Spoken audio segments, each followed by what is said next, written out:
to my view, this is why Mark Carney is very keen to get into power as the prime minister, because once he's elected as a Liberal leader, he would immediately become prime minister. And at the recent COP29 conference in Azerbaijan, they just formalized Article 6, which is all about carbon trading between countries, just like Enron was dreaming of years ago. So obviously, with the election of Donald Trump, who is a climate change realist, shall we say, this could all fall apart.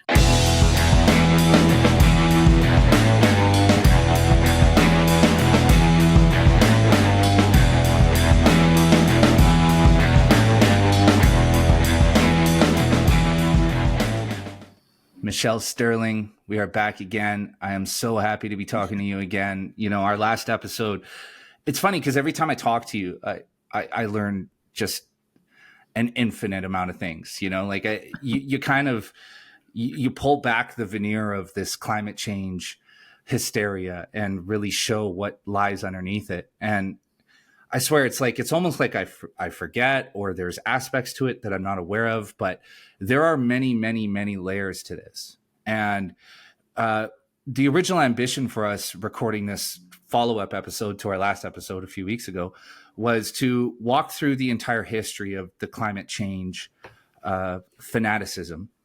But now that Mark Carney is in the Liberal leadership race here in Canada, for our American listeners, I thought it was important for us to kind of zero in on him and the people around him, because I think Canadians and the world at large needs to know exactly who this guy is and what he represents, because he is not at all the person that he represents himself as, right? I mean, recently he's positioned himself in the media as an outsider. He is anything but an outsider. And so we've decided to pivot in that direction today and discuss what you refer to and what is commonly known as the Climate Cartel, because Mark Carney is a central figure. And I think if we can expose that and introduce that concept to people and really show what they've been up to, it'll inform a lot of Canadian voters going forward, but also people around the world who need to understand what this is and how it operates. So I guess, Michelle, I want to open by asking, like, what is the Climate Cartel and where did it begin?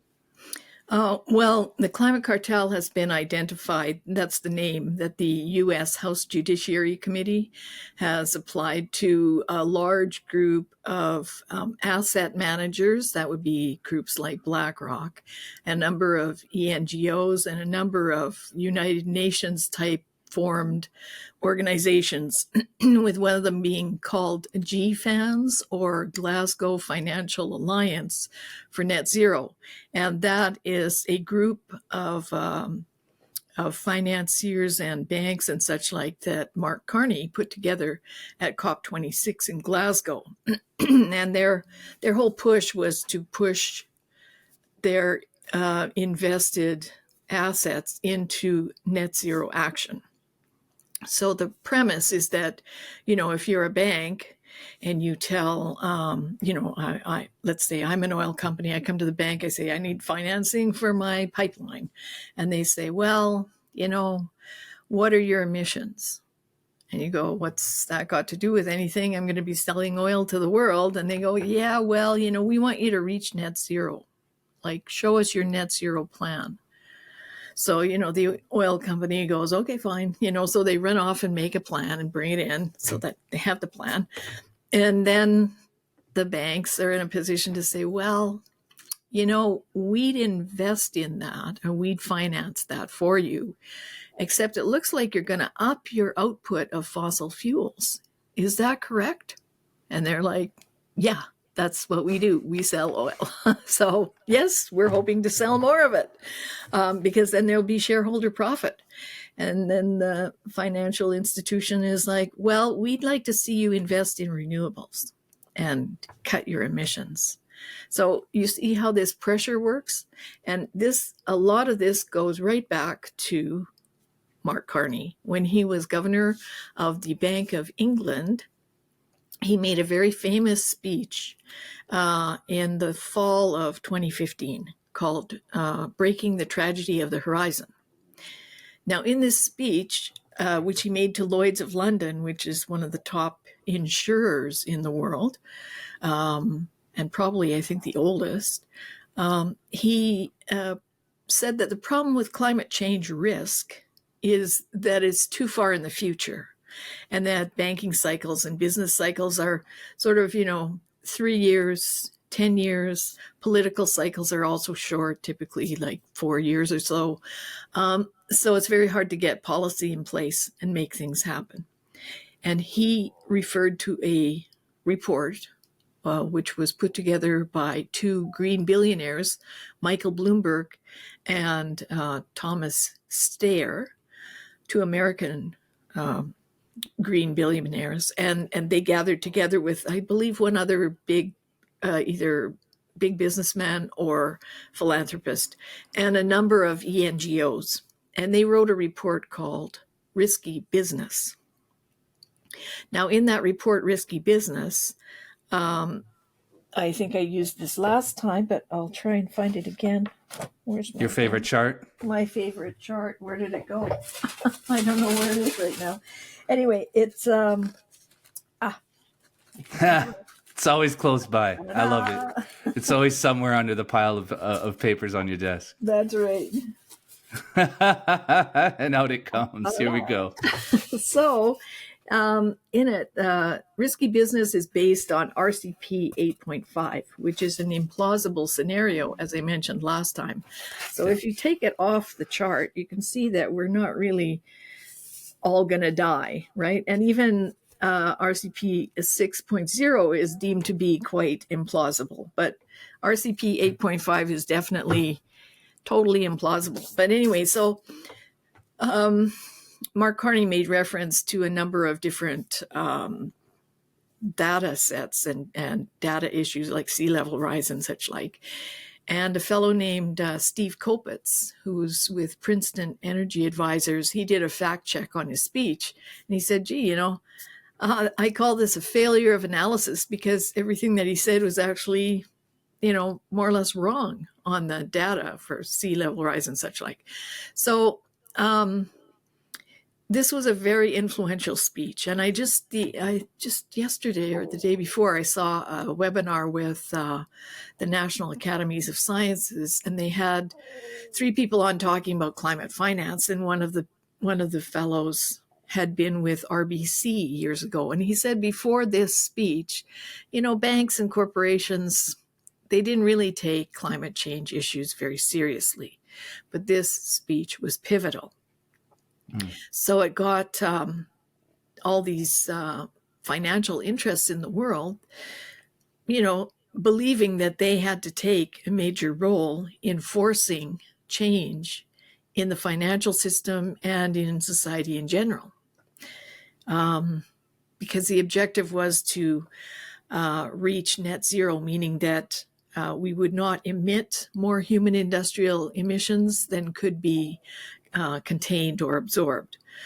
So, that sounds like a great idea for those who are worried about climate change, but is it doable?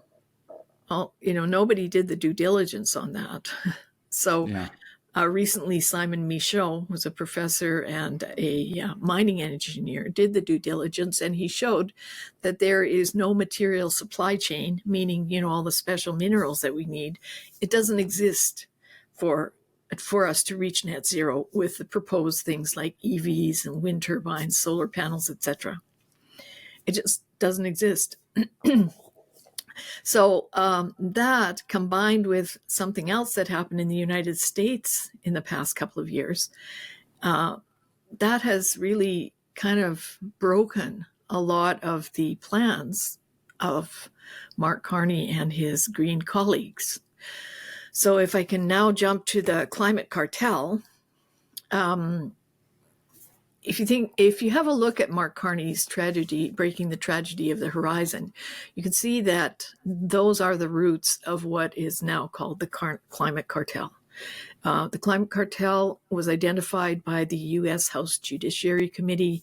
They were looking at how big asset managers like BlackRock were trying to tell companies not to invest in fossil fuels or not to make more fossil fuels, or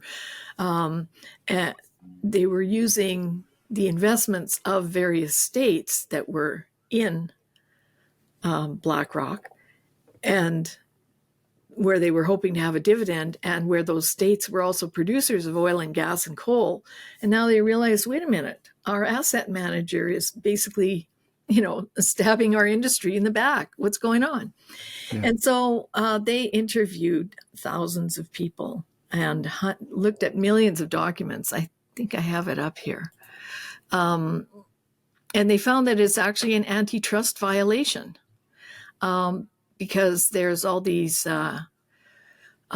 big investors who are going to their investees and saying, well, this is how we think you should run your business. And that's certainly not a pro-competitive method. It says here that they've received 272,294 documents and 2,565,258 pages of non-public information.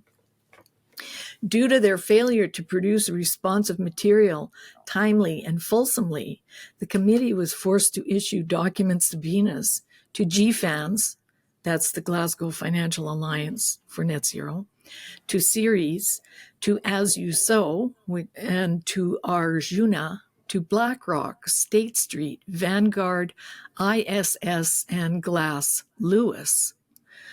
So obviously some of these organizations did not want to reveal their plans to this committee. But based on the evidence obtained by the committee, members of the Climate Cartel are colluding toward a common goal, the decarbonization of American industry, which necessarily reduces output and increases prices for American consumers. So obviously the Climate Cartel issue has been identified through this process in the United States, but these very same things are going on in Canada, very rapidly in Canada, and also in Europe. So what they've found is, of course, that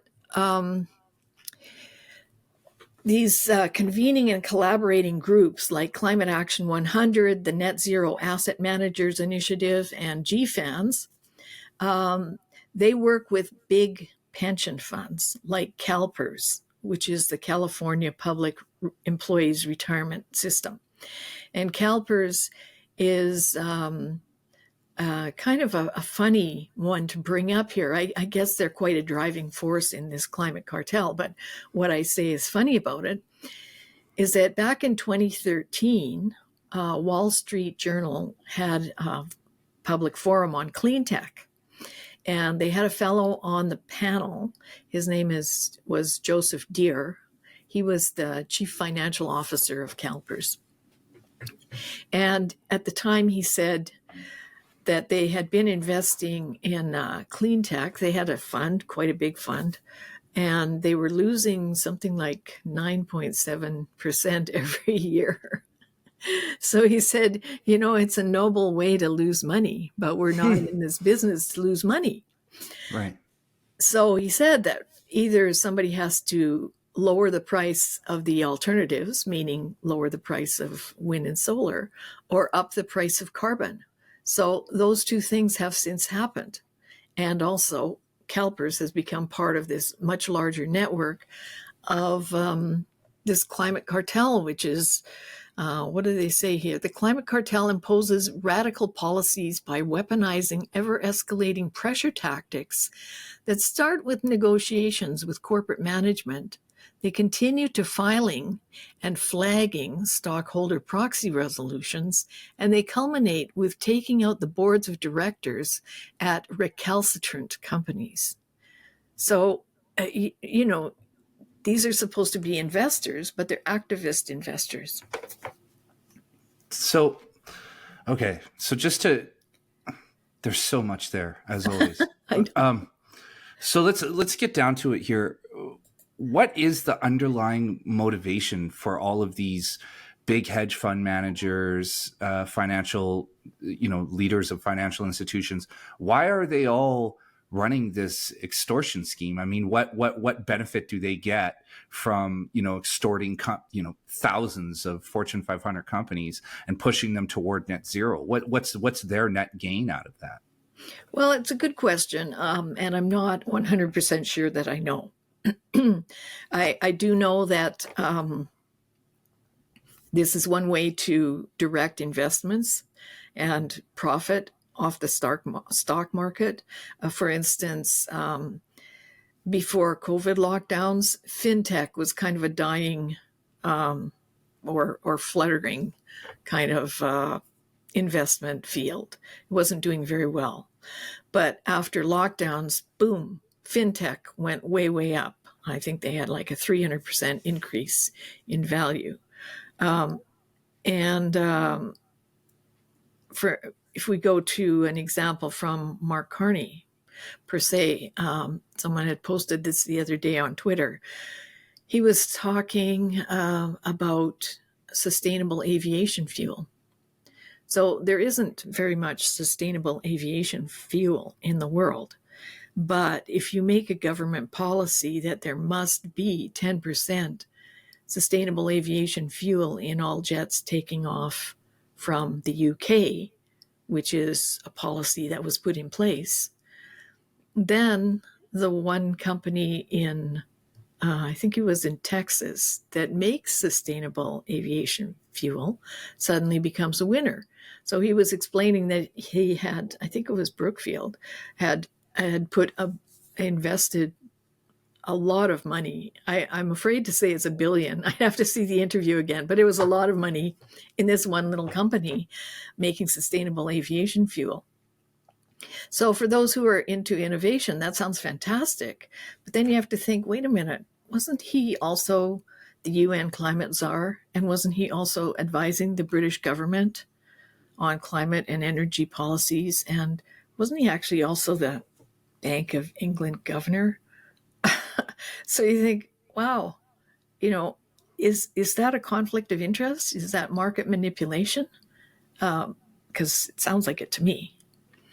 And certainly those other roles have passed. He's not doing them anymore, but you still have that knowledge, you still have that network, you still are directing policy. He has recently been advising the UK on their climate policies. In fact, we put out a press release, I think it was last summer, where he was telling people in the UK that going green for energy, electricity, would bring down their prices. They have the highest prices for electricity in all of Europe. It's just slaughtering industry and killing ordinary people. So, he's supposed to be a bank governor. You'd think he'd be good at that math. Obviously, somebody's cashing in on the back end of that green energy. They're getting enormous subsidies. They're able to trade the carbon credits generated by wind and solar. And none of these things are accessible to the ordinary person. And a lot of these, one method of subsidy is a contract for difference, which basically means if you don't make the market price, then the government tops it up for you. So you're never at a loss, which, that's a market manipulation. That's insane. So all of your competitors, all the fossil fuel companies, etc., they have to pay their own way, shall we say, while these other companies like wind and solar are riding on the backs of taxpayers. So, and the people who own them are cashing in big time. So essentially, just not to cut you off, but just to kind of summarize this or distill this down, essentially what he's doing is he's investing through Brookfield, and Brookfield is his investment firm, correct? It's not his. It's a public company. He was on the board. He was the chair of the ESG division. I can't remember the exact title that he had. Of course he was. Yeah. So, and he's resigned all those now, he said in his announcement that he was all in as a Liberal leader for the race. But, he hasn't gone through the House Ethical Committee yet. So, Right. So, okay. So just to kind of lay this out, here's the scam. Is you have people like Mark Carney, these investors who, through their various networks and connections, invest in these green companies. And then what they do is they use their influence to pressure governments into passing legislation that, for example, the heat pump program in Atlantic Canada. Justin Trudeau bought those heat pumps from a company that Mark Carney is heavily invested in. So people out there watching and listening, this is the game, right? Is he invests in green or renewable energy companies or whatever, and then he uses his connections and his networks in order to pressure governments into passing legislation that makes it so that they have to purchase those renewable energy products from a company that he's invested in, thus generating millions or even billions of dollars for him and his fellow investors. Am I getting this right? yes. Yeah.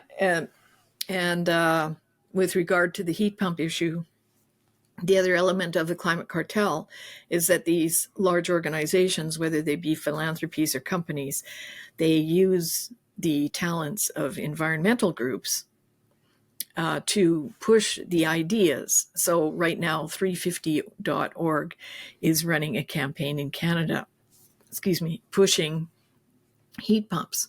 And they're using a high-profile speaker, Seth Klein, who is Naomi Klein's brother. He's author of the book, what's it called? The Good War, which advocates for wartime measures to impose the climate agenda on all citizens. It advocates for like a wartime rationing.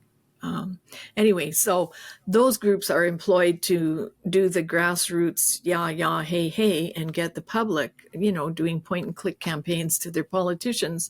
And the politicians then go, well, I guess the public really want to have heat pumps. We better give it to them. But they're actually the puppets, behind the big corporate interests. And I'd like to take people back for a minute, back in time to Enron. This is from a National Post article, Financial Post article from 2009 by Lawrence Solomon. And he's saying exactly what we're talking about. Virtually every resident in the developed world feels the bite of the climate industry, often unknowingly through hidden surcharges on their food bills, their gas, electric rates, their gasoline purchases, their automobiles, garbage collection, insurance, computers, hotels. Just about every good and service finally has their taxes to governments at all levels. And he said, this doesn't happen by accident. And then I'm going to skip a bit, but it goes on to talk about Enron. And now, for people who don't know, Enron was a very high-profile American energy company back in the late 1990s. And they were deemed to be like one of the best companies in the U.S. Unfortunately, they had a lot of off-books accounting, and it blew up into ashes around 2001, one of the biggest bankruptcies ever in the States. But almost 2 decades before President Barack Obama made cap and trade for carbon dioxide emissions a household term, an obscure company called Enron, a natural gas pipeline company that had become a big-time trader in energy commodities, had figured out how to make millions in a cap-and-trade program for sulfur dioxide emissions, thanks to changes in the U.S. government's Clean Air Act. To the delight of shareholders, Enron's stock price rose rapidly as it became a major trader in the U.S. government's $20 billion a year emissions commodity market. So, excuse me, Enron lobbied Al Gore very heavily to set up a trading system for carbon dioxide, also working with the Clinton administration. And curiously, they even had a funded study that dismissed the notion that calamity would come from global warming, but they buried that. Anyway, at that time, it was Enron that started donating money to groups like Nature Conservancy and their climate change project, meaning that they established ENGOs as the front for these business interests in the back. And they got those groups to do the lobbying for them. And then they went off to Kyoto, and there's a famous memo called the Palmisano memo. The potential to add incremental gas sales, additional demand for renewable technology is enormous. And he wrote, citing 3 issues of specific importance which would become important to Enron, which would become, as those following the climate change debate now know, the biggest money plays: the rules governing emissions trading, the rules governing transfers of emissions reduction rights between countries, and the rules governing a gargantuan clean energy fund. So he said it's exactly what I've been lobbying for, and it seems like we won.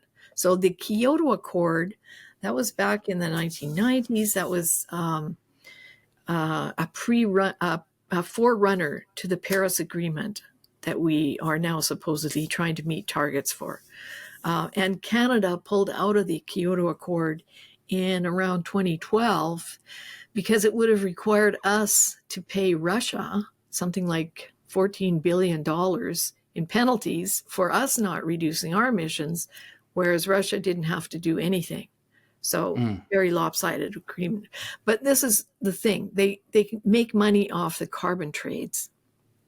And one of the things they're now doing, you maybe have heard of nature-based climate solutions.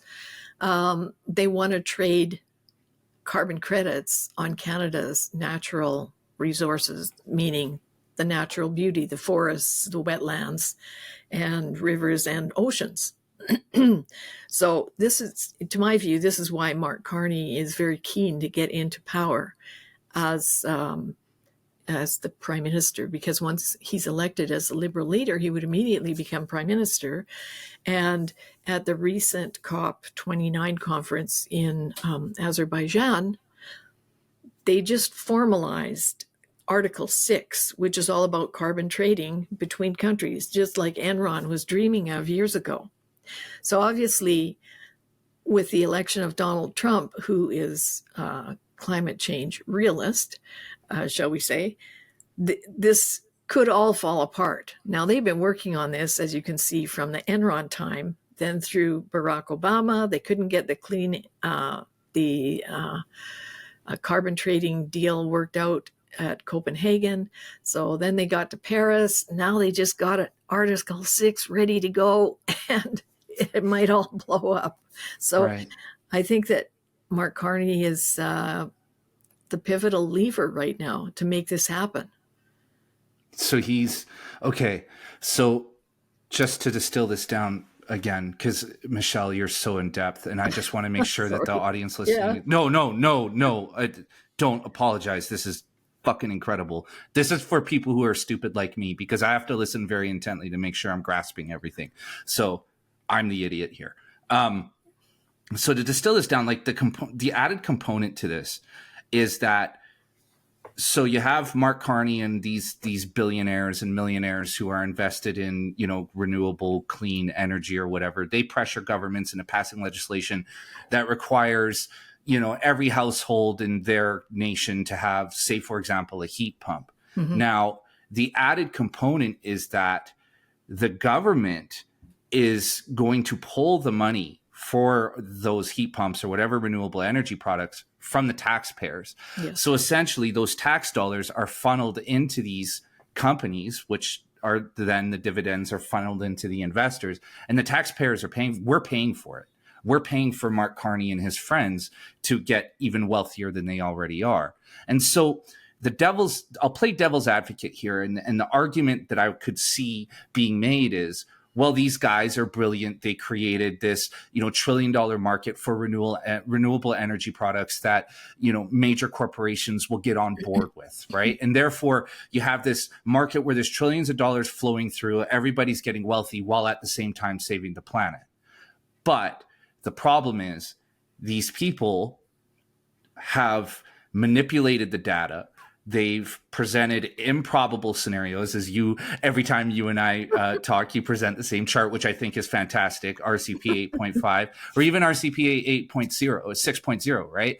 These are improbable. These are implausible scenarios. They will not happen. They cannot happen, right? Like we'll be long dead before those scenarios even occur, right? They can't happen because RCP 8.5 employs more coal than there is on Earth.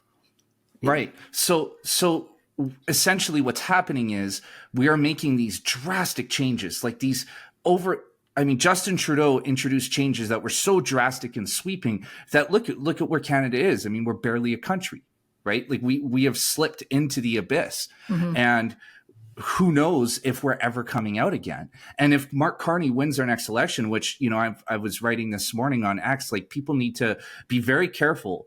Because, a lot of people are thinking that a conservative win in Canada is a foregone conclusion, which it is not, because all the Liberals need to do is win Ontario and Quebec like they always do.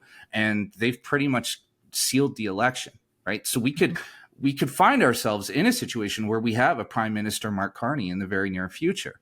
And if we have a Prime Minister, Mark Carney, these people are not, look, this climate change thing, I refer to it as a death cult because that's essentially what it is. It is. It's a death cult. It's a group of people that believe that the world is vastly overpopulated, that most of us need to die in order for our planet to survive, which I put in quotes because they know that's bullshit. We know it's bullshit. What's really happening here is they don't care about the well-being of the average person. And so what they will do is they will suck up as much wealth as humanly possible while who knows who starves and who freezes to death. They do not care. And that's the point here. This is greed and just evil that's driving this. And it's cloaked in this, this fuzzy green narrative of let's live in a better world with more trees. But that's not what they're after. They don't care. What they're after is those tax dollars that they can siphon away from taxpayers until we are all living in abject poverty, working as slaves for this upper echelon, 0.01% elite class that Mark Carney happens to be a part of. Am I correct in my assessment there? I would say yes, on most of those people. I'd say that there's probably a fairly large component of people who honestly believe that they are saving the planet and they're good and decent people and they really want to make a difference. But I'd say that they're probably quite far removed from the cash flow element. I just want to bounce back to your opening line about Mark Carney presenting himself as an outsider. If you think about the housing policies in Canada that have been implemented in the past year or so to try and address the homeless situation and the housing problem, people should be aware that Mark Carney and friends put out a guide called Blueprint for Better Growth, I think it is. And this was before the government policy was set. And it was quite interesting that I think the word climate resilience appeared in it about 48 times, and the word homelessness appeared about once. But, the whole process there was this whole idea of climate resiliency, where you're going to build a new future and you're going to build it with new materials, like, for instance, low carbon concrete. Unfortunately, there's not very much low carbon concrete in the world.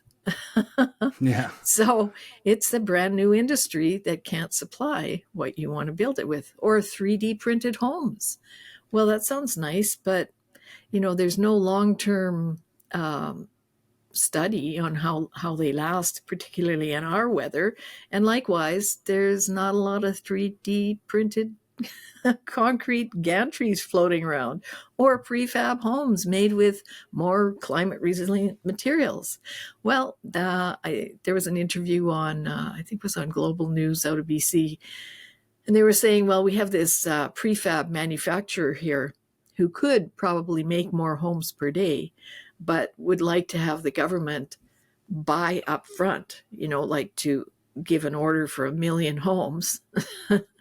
And then they can make more because then they can scale up. Well, gee, I don't know. Should we be buying other people houses? I don't want to buy somebody else a house with my tax dollars. So, and these are the same principles. If you read Carney's book, Values, you'll find that these are the same principles that are already being applied, say, in the EVC, where you're affecting the market and demand by creating legislation, by handing out incentives, by restricting the existing market components, either restricting financing or forcing on them certain quotas that they have to meet. If they can't meet the production quota of EVs, then they can offset that penalty by installing an EV charger. Now, EV chargers apparently cost about $22,000. So that gives them one credit. But that means that the carbon price now for that credit is $22,000. So you see how this starts to make the market really crazy. We all think we're paying, what is it, $80 a ton now? Well, they see the sky's the limit for the cost of carbon. And that's one example how they actually got to a $22,000 value just on a charger. So we have an item on that on our website. It was written by one of our professional engineers as a contributor, Jim Hunter. So it's on our website. And effectively, we are subsidizing every EV for about $59,000. Wow. And I want to repeat that. We, as in the taxpayers, are subsidizing every electric vehicle to the tune of $59,000. Mm-hmm. And there's a similar study in the US, and they come up with pretty much the same numbers. It's wild because when you think about all of these green projects, again, I put that in quotes because I've read up on a lot of this thanks to Friends of Science. I do go to the website and I do read, and people listening to this, please go to their website's amazing.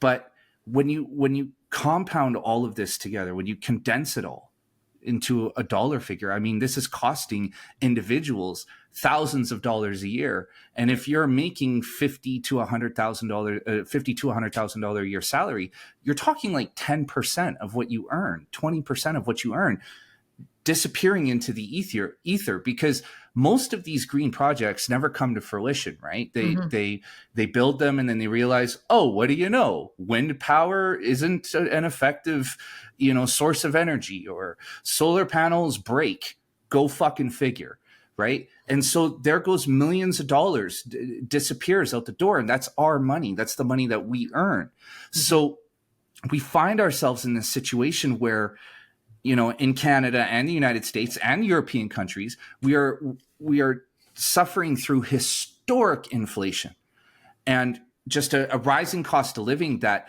I mean, it's rocketing in a way that we've never seen before, and wages are stagnant, right? And I want to make something clear, actually. I want just as an aside, this House Judiciary investigation into the Climate Cartel was initiated under President Biden, not President Trump, correct? That's correct, but not by President Biden. It was, let me just go back and check how it's identified on the cover here.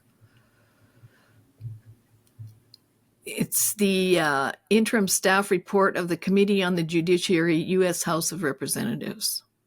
Okay, so there we go. But it just so people listening understand this isn't a President Trump thing. This happened while Biden was in office, and whoever was in control of Biden, because Biden's not home.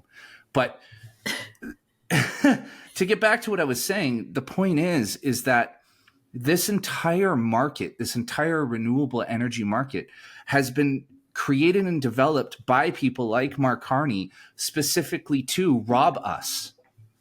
And Right. that's the point. We're being robbed. Well, the way that they frame it, they say the climate cartel, I'll just read some points if I may. The climate cartel has declared war on the American way of life. The climate cartel is waging a global world war for net zero against disfavored American companies, including those in the fossil fuel, aviation, and farming industries that allow Americans to fly, drive, and eat. It has described Climate Action 100 as the global Navy compared to series efforts to the Army ground troops and an air cover strategic and silent bombing campaign by a newly funded division of the Air Force. So they actually see themselves as a military takeover of society by all these climate fanatics. And it says the climate cartel has agreed to force corporations to decarbonize. It is ramping up and escalating pressure against corporations on the wrong side of climate history. And they're willing to go to the top rung by filing shareholder resolutions, voting against management, and replacing board members with those of its choosing. And the climate cartel seeks to keep fossil fuels in the ground, raising prices and reducing output for American consumers. So that's what Mark Carney will be doing to Alberta. Much as he's an Alberta boy, or he likes to pretend that way, that's what he's going to do to us. He's the one who's come up with the idea of stranded assets. And it says the climate cartel is not done attacking American consumers. It's about action, not just words or disclosures. It has moved beyond simple disclosure requests and is now making more ambitious demands to companies. For the climate cartel, the job has only just begun. So they're keen to do as much as they can to crush the energy out of the little guy. Oh, this is, yeah. Michelle, every time we talk, I'm like, Jesus. Okay. You know what? I want to tell you something, though. I think that this model was actually developed right here in Alberta. I'll tell you why. Okay. In 2014, well, first of all, there's an organization called the United Nations Principle for Responsible Investment, which I mentioned in our last discussion. It's a transnational, unelected, unaccountable group of pension funds, insurance companies, and institutional investors.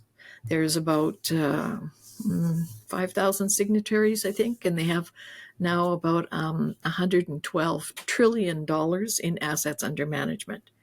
So this group in 2014 had a conference in Montreal, and they came up with this thing called the Montreal Pledge, in which some of the signatories to the UNPRI pledged to go after laggard corporations and governments.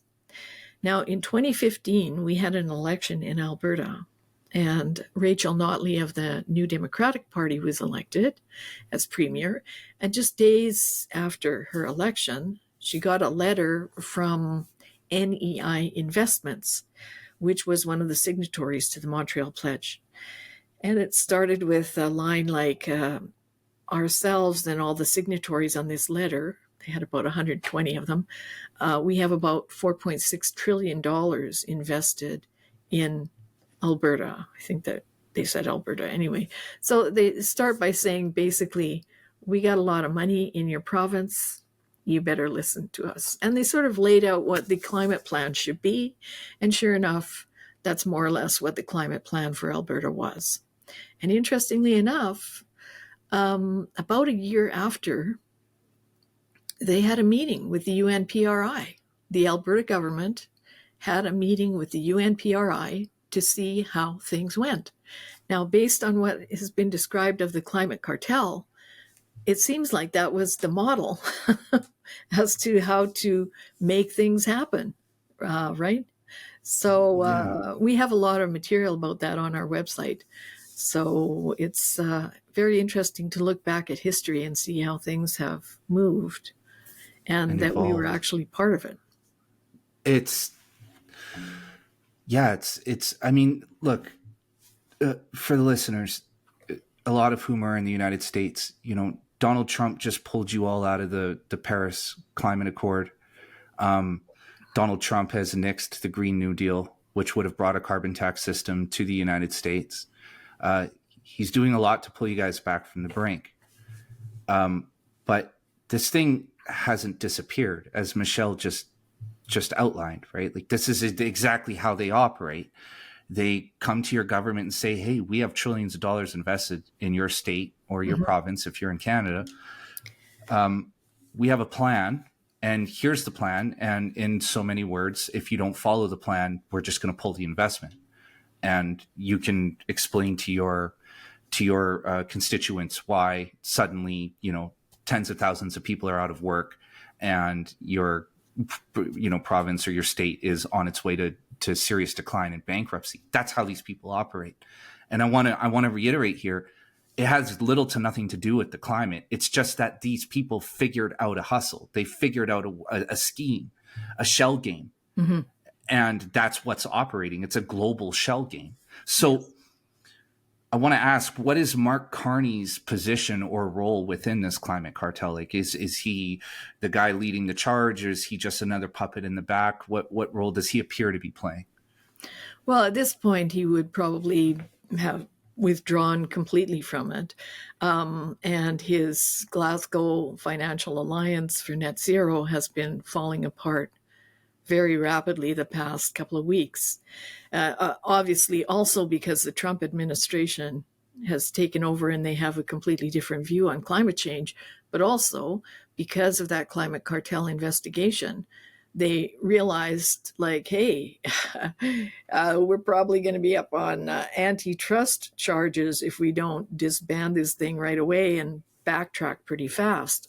But I don't think that this is over, as you say, and I think even Mark Carney mentioned in one of his recent comments that, maybe you don't care about carbon pricing now, but in another 5 years you will, because, see, again, we have to step back in time to, I guess, the 1990s. There was this energy foundation that was set up that was funding ENGOs.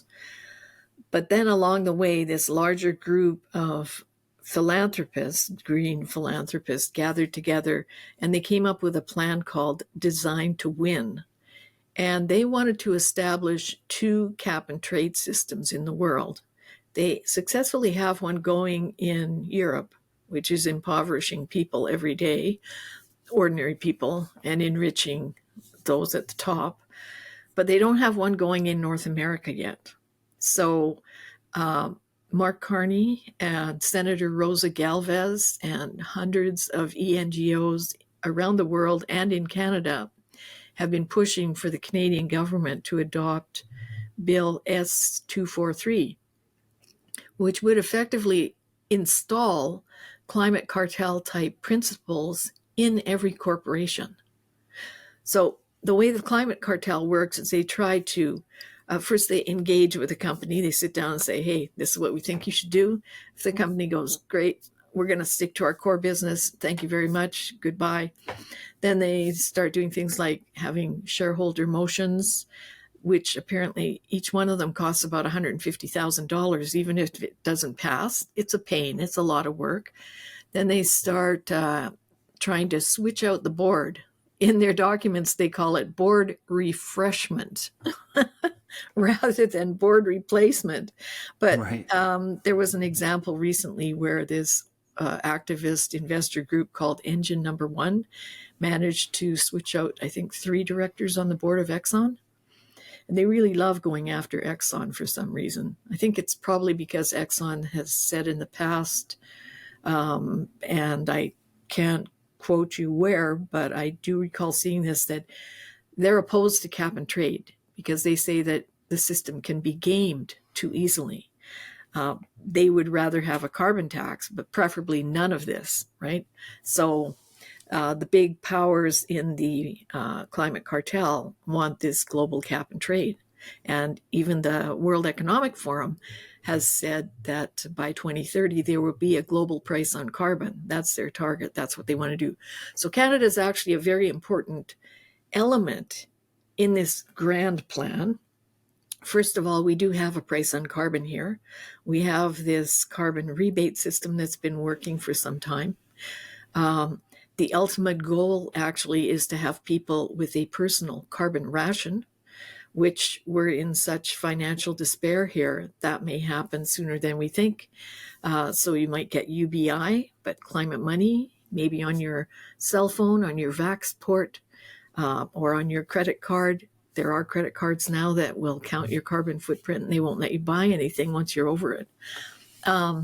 That's in Sweden, I think, the Do Carbon MasterCard, I think it is.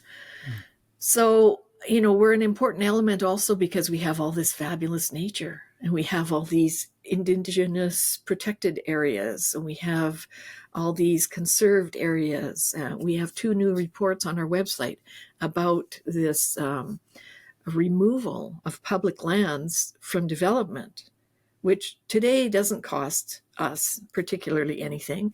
And today it sounds like, oh, we're saving the planet. Aren't we a wonderful country here in Canada?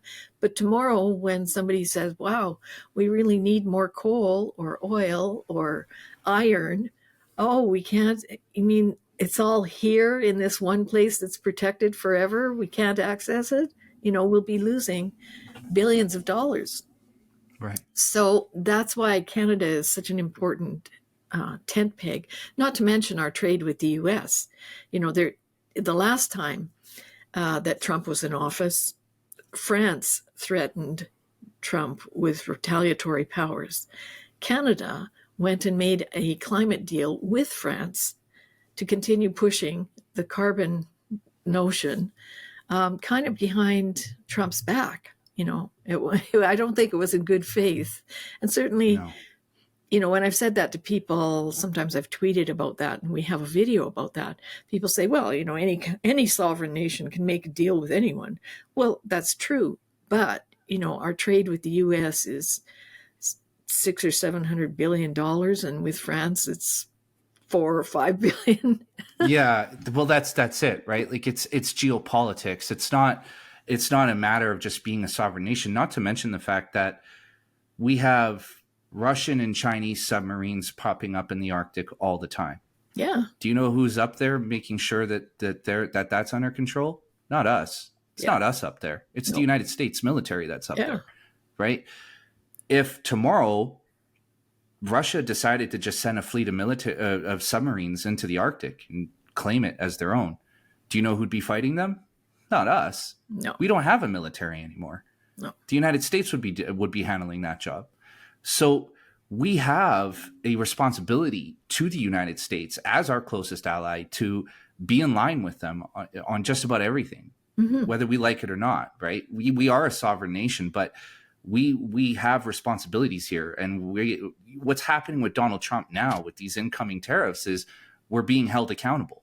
That's what's happening. It's not Donald Trump is this big bad bully who, wants to bully the world into doing whatever he wants them to do. No, it's that we fucked around for the last 10 years. And now those chickens are coming home to roost. We have fentanyl pouring into the United States through our border. We have terrorists and illegal immigrants pouring into the United States through our border. And what Trump is saying is, Canada, get your shit together. And he keeps, it's largely a troll, but he keeps floating this idea of annexing Canada because of the threat that we pose to them as a nation. And realistically speaking, we could see a scenario, should Mark Carney be elected prime minister, and I'm not being an alarmist on this in any way, we could see a scenario where if we have a repeat of the same government after the next election, we could see American tanks along the border sealing it off. We could run into a situation where Canadian citizens can't pass through the border into the United States because we are considered a security threat. We could see that happen. And that's the thing is, here in Canada and globally, Trudeau has become the whipping boy for all things woke, right? And he's become this punching bag for everybody outside of the radical left. and rightfully so. He deserves that treatment. But what Canadians and Americans and anybody else listening around the world needs to understand is that this situation is far worse than what is being presented on the surface level on social media and in whatever independent media you're watching and reading. And as Michelle just so eloquently laid out, I mean, we are walking into a scenario where we have these climate zealots. And again, I put that in quotes because these people don't give a shit about the climate. We have these power brokers who are using this climate change narrative to enrich themselves to just an unfathomable degree. And meanwhile, we're looking at a situation where we will literally be eating mashed up cricket patties. I mean, that's where we're going. So, you know, we are in a very dangerous predicament here. And, you know, look, I had this subject been brought up anytime previous to the last 5 years, the idea of Canada joining the United States or parts of Canada being annexed by the United States, I would have said, you're out of your fucking mind. There's no way that's ever going to happen. But now that we are where we are, I do believe like Alberta and Saskatchewan, if not all three provinces, BC, Alberta, and Saskatchewan, should join the United States. I think it's our only way out. Because if we end up with Mark Carney, which, look, again, there's a good, strong chance that we could end up with Mark Carney as Prime Minister of Canada, the West is going to suffer like we've never seen before. Justin Trudeau is a puppy dog compared to this guy, right? Mm-hmm. Well, especially if you read through the Climate Cartel document, you see that these people are dead serious. They're not joking around at all. And let me just find this one part here. While you're looking for that, Michelle, I want to ask you a question. Sure. Because this scenario just popped into my mind while you were speaking. Let's say we elect Mark Carney as the Prime Minister of Canada, mm-hmm. and this climate cartel that he's part of is found to have committed multiple antitrust violations by this House Judiciary Committee. We could feasibly see a scenario where Canada's Prime Minister has been found guilty of antitrust violations in the United States and now must suffer whatever consequences or repercussions there are for that, correct? Well, I don't know if that is correct, but if it is, it certainly throws a spanner in the works to think that, is he perhaps pursuing this position because would it give him diplomatic immunity, perhaps? That's just a question. Yeah, and I think that the way that you laid it out earlier, I mean, I think, a lot of the question that I've been asked by a lot of people in the United States, a few people on the podcast, people privately, is why is he even running for prime minister? Because this is a giant step down in title for him, right? I mean, his pedigree is second to none. So why run for prime minister of Canada when you're going to be taking a serious pay cut? And I think what you just laid out is why. Is number one, because this whole climate thing is dying. Now with Donald Trump in office in the United States, this whole global scheme has lost the linchpin. Mm-hmm. So there's that. But also because, now is the time to expand. If they're going to save this shell game, if they're going to save this extortion scam, now is the time to expand. And I get the sense that that's why he's running for Prime Minister of Canada, because as you illustrated earlier, Canada is key. Canada is key. We hold a lot of valuable resources. We have a lot of value in this frame of reference. So now is the time for him to make a run for it, because if he does end up becoming Prime Minister of Canada, this extortion scheme has a new home and a new place to basically, spread its tentacles from, right? Right. And also because most of Europe is already forging ahead with things like the carbon border adjustment mechanism, where it is a form of tariff for incoming materials. And Mark Carney wants that to be installed in Canada as well. And Robert Lyman, who does a lot of our policy reports, had noted that this was part of the fall economic statement. And he said, well, trying to use climate policy as a tariff, he said, that's like waving a red flag to the Trump administration bull. Like, are you kidding me?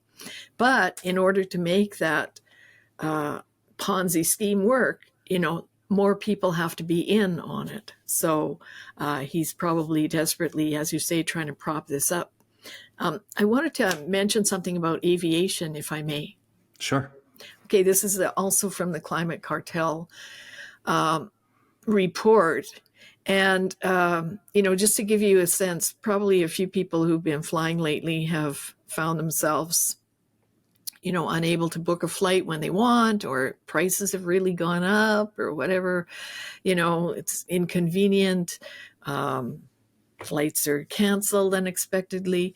So aside from the fact that COVID lockdowns really blew apart the intricate mechanism that was almost like clockwork for the global aviation industry, it's also these crazy climate cartel guys. Like, listen to this. Demand management is now a central part of the agenda for decarbonizing the aviation sector.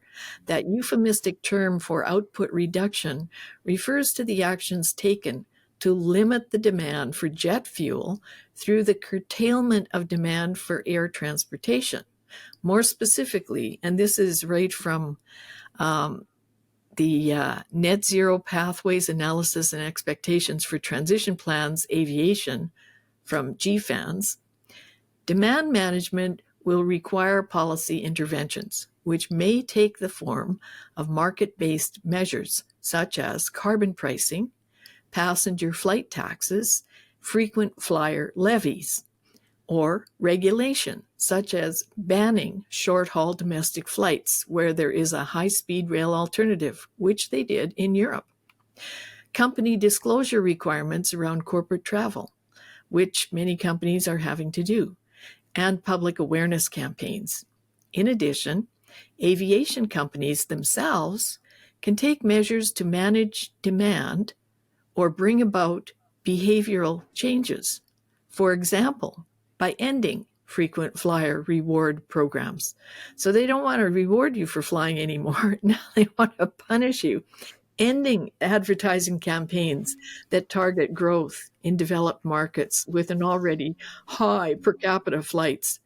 Disclosing the carbon footprint of flights at the point of ticket purchase, or by entering into partnerships with rail operators to offer combined air and train tickets.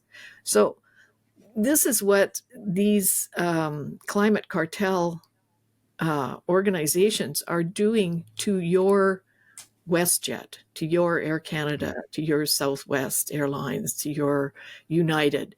They are pressuring them in these ways, and you're suffering, and you're probably mad at the airline. Like, how come I can't take a bag with me? I have to pay, $100 more now. It used to be $25, or I used to be able to take 2 bags. Well, they're trying to cut back on jet fuel demand, and they're doing it by squeezing you. And you're mad at the airline, but it's this climate cartel in the background that's doing it to you and to them. Oh, yeah. Yeah. It's funny because, I fly at times and I've noticed it's growing more inconvenient to fly. Mm-hmm. And, I've started to opt to drive instead, which is, hilarious because I'm putting my carbon footprint right across the United States. But so who are the key figures in this climate cartel? Do we know who the key people are? Let me just have a look. They don't name a lot of specific names. They do name some of them, but certainly Mark Carney is one that is named here, largely because he put together that GFANS. They do name the lead lead executives of a few of these other groups. I'm not too sure here. Okay, well, let's just say this. So Larry Fink, Mm-hmm. the CEO of BlackRock, Right. was a member of this cartel. He has since abandoned ship. He's backing away from SDGs and ESGs and all the other 3-letter fuckery that has destroyed our world, right? Yeah. But Mark Carney is going in the opposite direction. He's attempting to dive in further and take Canada with him and use Canada kind of as HQ for this global extortion racket. it appears to be the goal. Yeah. Right. And so I want to just zero in on him again here for a second, because he's the former governor of the Bank of England, former governor of the Bank of Canada. He's a Goldman Sachs guy. He's what would you call him? The UN climate czar, right? Yeah. How does this guy?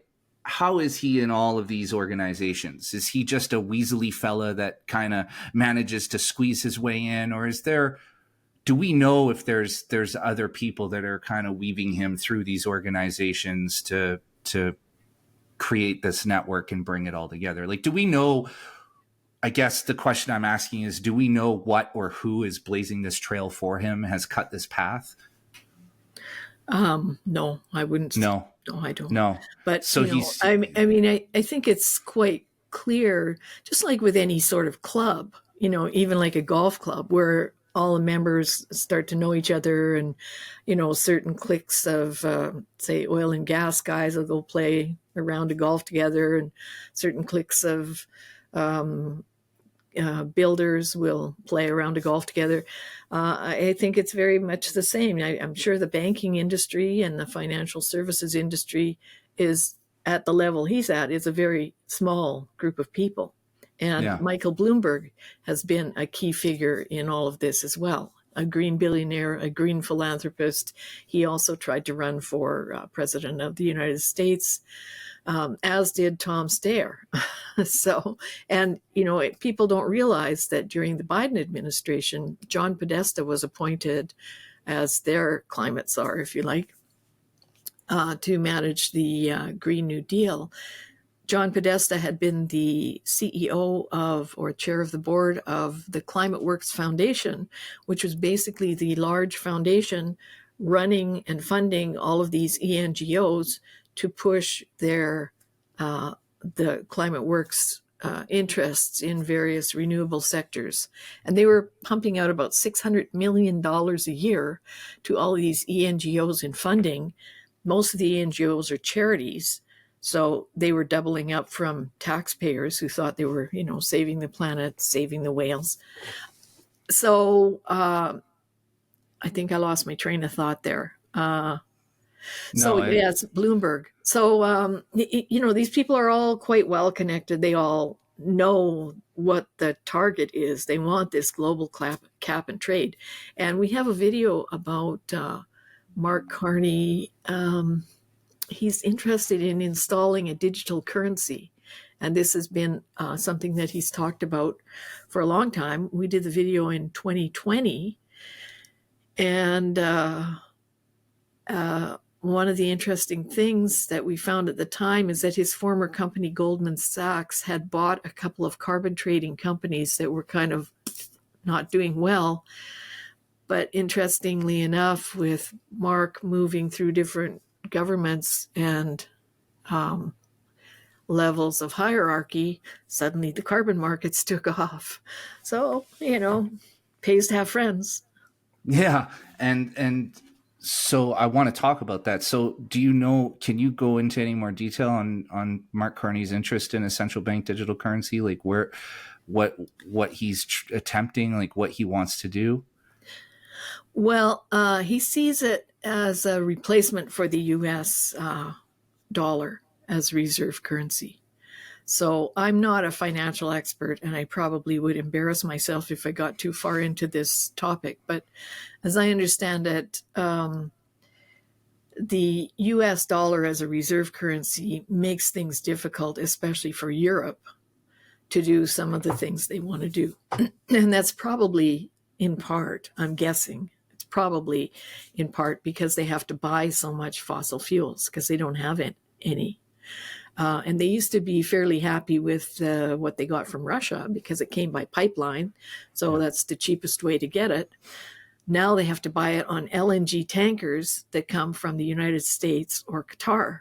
So that's very expensive and quite, unreliable. Like at one point under the Biden administration, with pressure from the activists, the ENGO activists, he had said that he was going to maybe shut down some of the LNG terminals in the Gulf of Mexico. And, the Europeans were like, what? Yeah. So, and actually, in Europe right now, what is it? The BASF plant. They have a huge factory in Germany.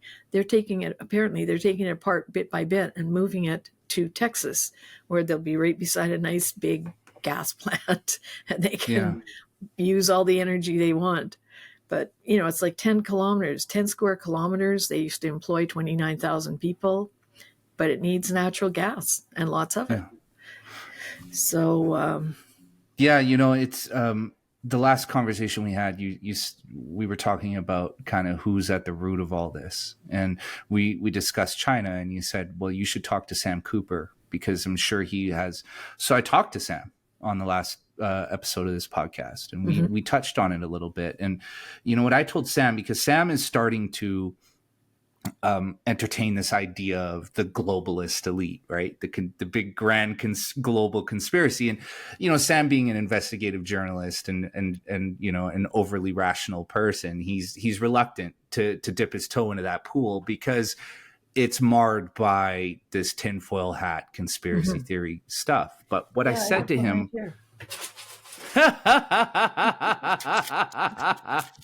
go ahead. Oh, there it is.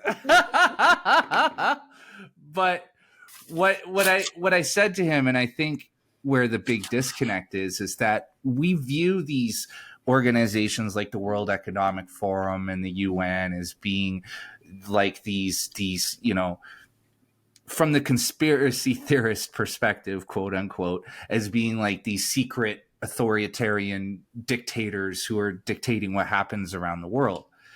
But if you follow the roads between them and whoever they're taking their orders from, most of those roads lead back to China.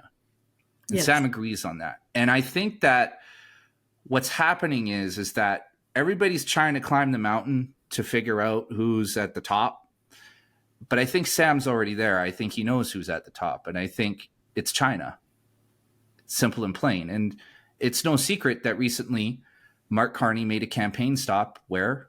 Richmond, British Columbia, my city, where I'm from, which also happens to be a United Front Work Department stronghold. Now, for listeners, people in Canada, United States, and abroad, just to be clear, Richmond, BC is a small town over the bridge from Vancouver. It's across the ocean. When I was growing up there, we were a little blue-collar fishing town that nobody gave a fuck about. If you went to the city and told people you were from Richmond, they looked at you like you were from Mars. So why is Mark Carney going to Richmond, BC?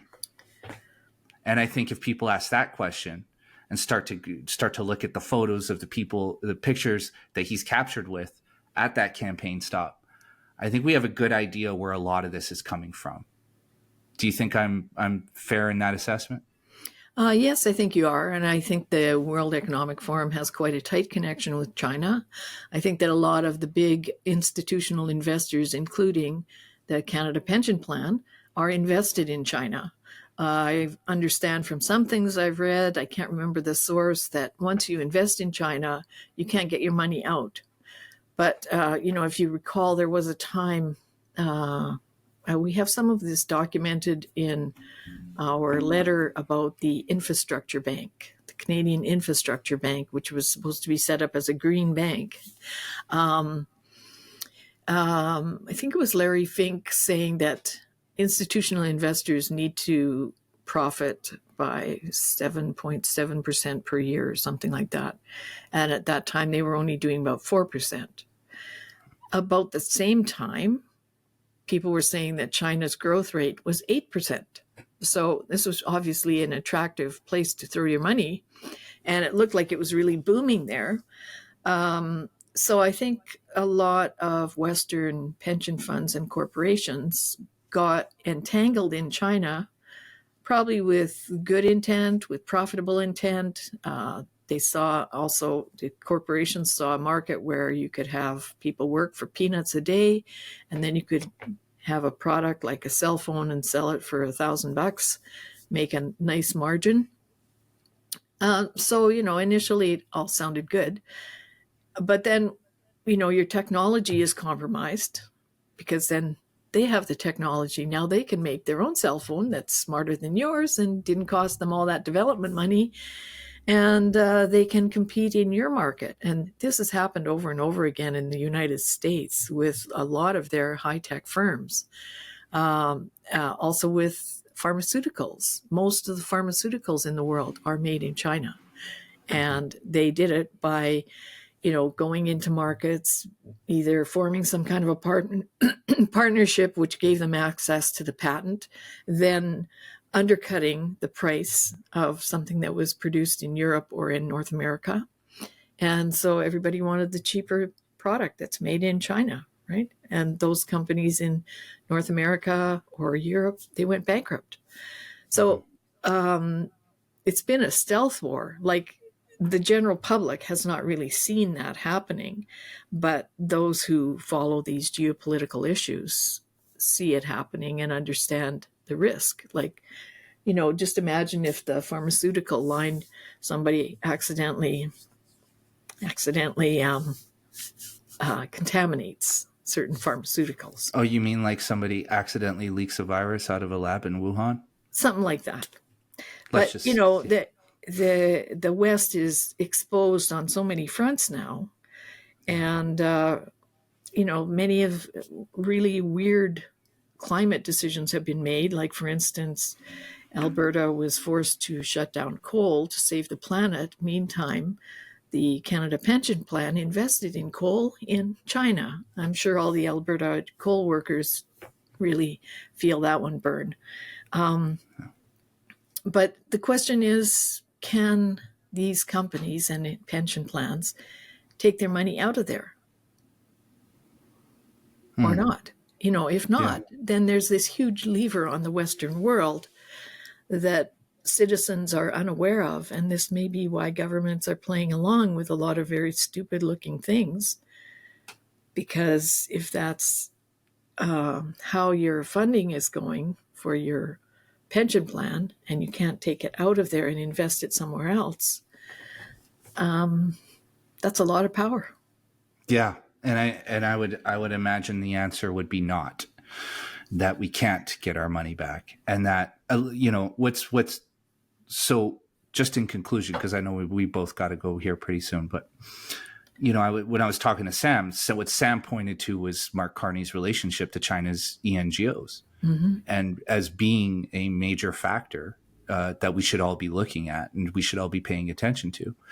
And what's surprising to me is, in my conversations with you, you've mentioned time and time again that China emits more carbon in a month than we do in a year and a half or 2 years, right? Yeah. So what the fuck are they doing with ENGOs? And if they have ENGOs, then they're failing drastically by their own measures. So it even more alludes to a global extortion scheme, a shell game. That's all this is. There's nothing else. There's nothing inside it. It's just money. That's all it is. Yeah. And, the West really walked right into it. There is actually a book called The Year of the Rat, how Bill Clinton and Al Gore sold out America or something like that to China. But the thing is, when you see people saying, oh, well, we must have more wind and solar. Well, where are those things produced? China. So yeah. All the things that we need are produced there. And the things that we don't need also are produced there. So even like the EV market, when I talked with Dr. Benny Pizer, he was saying, if it was really about cheaper things and about the climate, then people would be willing to have Chinese solar panels and Chinese EVs. Mm-hmm. But especially in Europe now, they're putting a high tariff on Chinese EVs because their own market is collapsing, right? Yeah. So it's not about climate. Now they're finally waking up in Europe and going, holy Dinah, we're being outfoxed.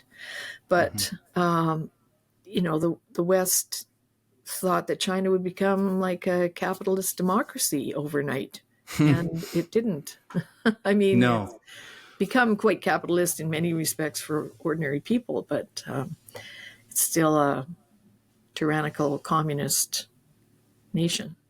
Yeah, I've spoken to a couple of U.S. military intelligence guys who've basically, used the analogy of, you know, we we coddled China and helped them grow to bring them into the West, which is what we expected to happen. We expected them to become a Western nation, but now what has happened is they have their hands around the scruff of the West necks. They've got us by the balls, essentially, and Yeah. that's where we are now, right? I mean, they played us in dramatic fashion. And now we find ourselves where we are because we stupidly walked into a trap and we have no way out. Now, Michelle, I want to ask one final question in conclusion. This is pure speculation.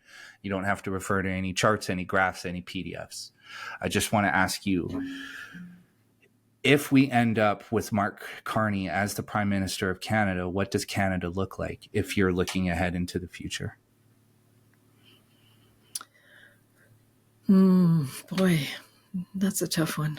I think an eco-dictatorship, which was actually from Deutsche Bank's report for how to build back better. And the thing being that, I don't want to install a heat pump in my home. Mm-hmm. But if you have people in power who think that you have to have a heat pump, then they're going to make it mandatory. Or they're going to create some kind of onerous penalty for those who don't comply. So I think that's what will happen, an eco-dictatorship.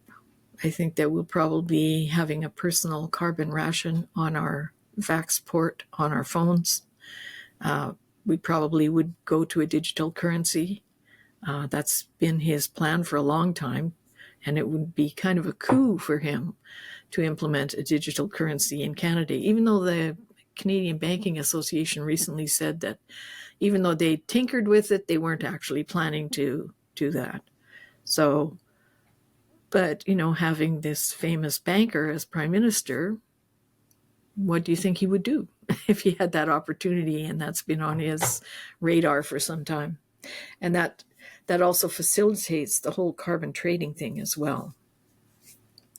Carbon trading market is the lack of delivery of an invisible substance to no one. So that's Mark Shapiro's line from Harper's Magazine of 2010. So a virtual currency is a good match for that. Yeah, I agree with you completely. Michelle, you're so badass. I fucking love that you do what you do. I love that you're able to pull these facts and figures out of nowhere. And, I do want to also emphasize one thing for people listening, because, of course, the argument is going to be, well, Mark Carney's not part of Goldman Sachs anymore. He's not part of, he's not the UN's climate czar. He's not the governor of the Bank of England. He's not the governor of the Bank of Canada. Okay, guys, let me just use this as an example. Dick Cheney was no longer the CEO of Halliburton, yet he lit the entire Middle East on fire and gave no bid contracts to Halliburton to rebuild and to supply weapons. You see how the game works? Just because he's not the CEO on fucking paper doesn't mean he's not in there. And I think it's the same situation here. Michelle Stirling. Please. I was going to wrap it up, but please go ahead. Okay. Yeah, I'd like to send you the links to those things that I quoted so that people can read it at their leisure. I think especially the Climate Cartel paper and the strategic philanthropy in a post-cap and trade era, those two are very important to read, because you'll really, you'll see how they're even. Can I just read you this one little bit about food? Yes, let's close on that. The one thing we all need. Yeah, well, that's it. That's what they point out in this report, that you might not need heat. You might not need to get on an airplane, but you definitely need food. So, Michelle, let her rip. Yeah, it says here that similarly, GFANS, and that's Carney's organization, has identified agriculture as having high materiality of emissions and being a high priority industry sector. And the World Resources Institute frames the issue more starkly. Feeding the planet would release enough GHG emissions to exceed the 1.5 degrees Celsius and 2 degrees Celsius warming targets enshrined in the Paris Agreement, even if emissions from all other human activities were entirely eliminated. So it says here, as the founder of an agricultural-focused ESG investor network infamously put it, cows are the new coal. And according to Ceres, global per capita meat consumption must be reduced to around 1.5 burgers per person per week, around a 35% reduction from current consumption. The impact on American beef consumers would be more pronounced. Such a reduction to just 50 calories a day of ruminant meat would be only about half of current US levels. So they literally want to take the food right out of your mouth.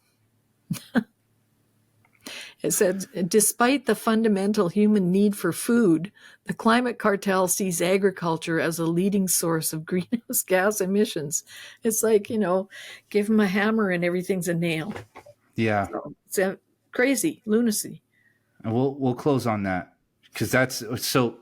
For people listening, if you want to read these reports, Michelle, I will be putting these links either in the video, below the video in the description, or if you're listening on an audio streamer, in the description of the episode. But all those links will be there. Michelle, you'll send them to me after when we're done talking today. I think, this is a very dark period that we're in. And the thing that I love about you, Michelle, is that you're the one who steps up and goes, no, it's much darker than you think. And I think you're important in that way, because we're already nervous. I think anxiety is the one emotion that we are all feeling right now, because we don't know where we're going. And we know that we have this election coming up in Canada, currently have a leadership race. And let's face it, Mark Carney I don't even know why we're doing this fucking dance. He's going to be the Liberal leader. It's going to be Polyev versus Carney in the federal election. And, there is a good chance we will end up with a Mark Carney government, which is just devastation for us and the world around us. And Michelle, I think you're a very important canary in the coal mine. You're one of the most knowledgeable people I've ever encountered on this subject. And I talk to a lot of people, both on this podcast and offline too, right? Like I have a lot of people, big public figures who reach out to me or not necessarily public figures, but I should say people who are very entrenched in this world that you and I are talking about, who reach out to me privately, don't want to appear on the podcast. And you're 10 degrees beyond them. So I don't even know where you come from, Michelle. I feel like you're from another dimension, you're from like 100 years in the future. You're like, listen, guys, this is how this plays out. But Michelle, you're one of my favorite people to talk to ever. And I really want to have you back soon, because I think we need to continue this conversation. And you're so important. The work that you do is so important. What you're bringing to the world is so important. And I'm just so happy to be a platform for you to speak on. And I really hope that down the road, people listening to this start to invite you on their podcast as well, because the message that you're sending is so important for people to hear. They need to hear it. So, Michelle, can you tell everybody where they can find you? Right. So look for friendsofscience.org. And we're on Twitter, we're on LinkedIn, we're on YouTube. We have a blog. We have a new booklet out called, where is it? I just had it in front of me. Here it is. This is a great book for rebutting the Mark Carneys of the world, Energy and Climate at a Glance.